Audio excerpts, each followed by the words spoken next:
and which could have been the spot where the alien craft landed. Since 1983, the Rendlesham UFO incident has attracted worldwide attention. But to this day, there is still no explanation for what US Air Force personnel claim they saw in the woods and skies of Suffolk. Some experts, having reviewed the reports of strange lights and a glowing spacecraft, have concluded that these sightings are a simple case of optical illusion. Retired Air Force Major and astronomer James McGahey learned about the incident by chance. I first heard about the Rendlesham forest case in 1983 when I was at the base conducting a military exercise there on temporary duty. He discovered that only 5 miles from the twin bases is the Orford Ness Lighthouse.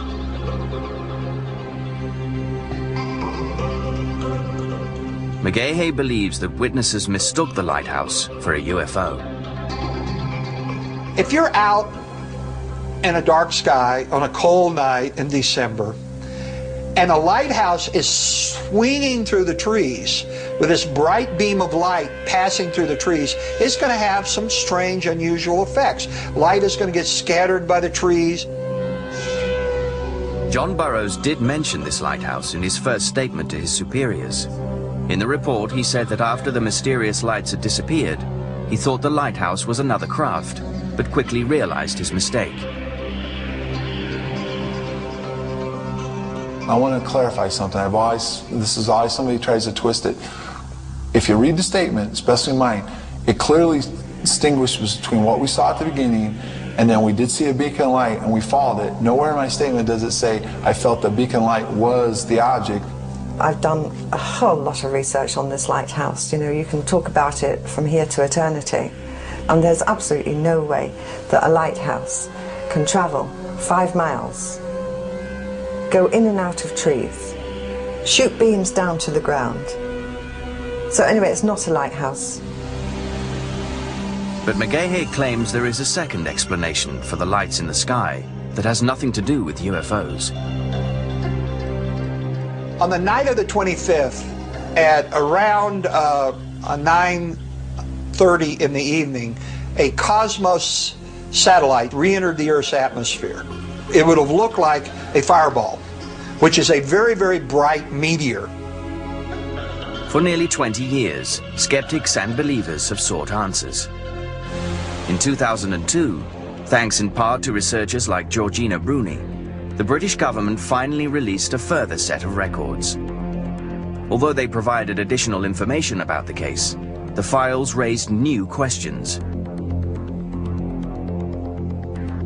They made it clear that the British government had investigated the mysterious sightings back in 1981.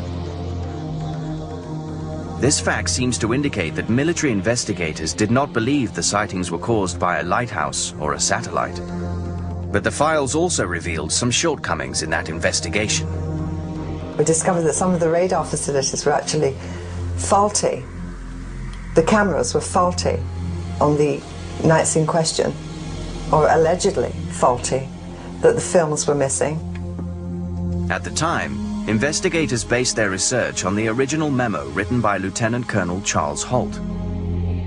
His document states that the first event occurred on December the 27th, but the sightings actually began on the 25th. Holt's mistake had led researchers to examine the wrong nights for 20 years. It was a frustrating revelation for Nick Pope, an official with the Ministry of Defense. Here we had possibly the most significant UFO event ever to have taken place on British soil, and yet not only were the dates wrong, but crucial days had been lost. Moreover, much had been left out of the files. Researchers hope the American and British governments will release further information, including pictures taken by Air Force personnel on the nights of the sightings. These are the only photographs that remain from the investigation. They show the alleged landing site being examined, but there's no evidence of a landed craft.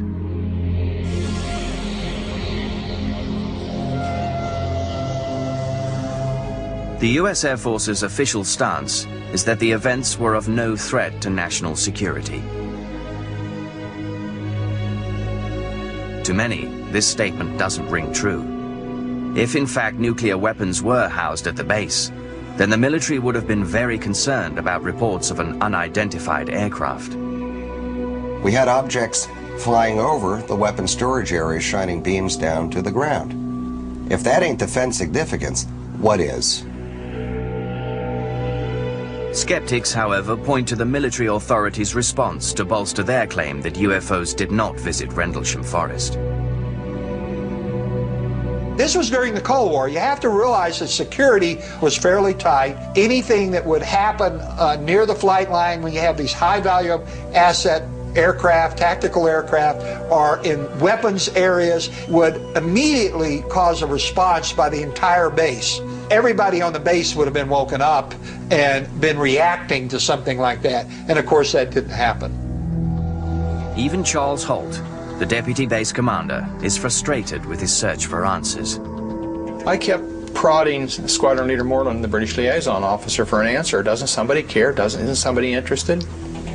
I got the feeling that I was kind of left hanging out there to dry, if you know what I mean. Although they continue to press for more information, some researchers believe that the missing files and early mistakes in the military investigation may leave the Rendlesham case a lasting mystery. In any investigation, whatever you're investigating, if you don't really use the first 24 hours to try and chase it down, your chances of success diminish rapidly. The problem with the Rendlesham incident is that this happened over the Christmas period. A lot of the key personnel were on leave, and I think there was a bit of a decision-making vacuum. The newly released information is not sufficient to allow the men involved at Rendlesham to lay the incident to rest. For now, they possess the few pieces of intriguing evidence that remain from their strange encounter. Peniston's plaster casts and drawings. Holt's tape recording. We're about 150 or 200 yards from the site. Everyone else is just deathly calm. Jim Peniston, Larry Warren, and John Burroughs still believe that the government is hiding the truth. There's a chain of command, there's a chain of custody, everything's kept track of, and for this stuff to play it like it disappeared and it's gone, it's not. I guess technically we were part of a cover-up to ourselves. We probably started it by sanitizing the initial report. Like John Lennon used to say, conspiracy is silence speaks louder than words, and that's fact. And I'll be pissing off people as long as I can about this and screaming that this went down, take a look at it, then judge for yourself. In America, everyone's heard of Roswell, but only the UFO researchers really know about this case, and yet, in many ways, I consider this case to be bigger than Roswell. This could be the biggest UFO incident of all time. Let's put it where it deserves to be. Let's put it in people's minds. People keep telling me, well, what really happened? I don't know. What was it? I really don't know. I mean, I don't.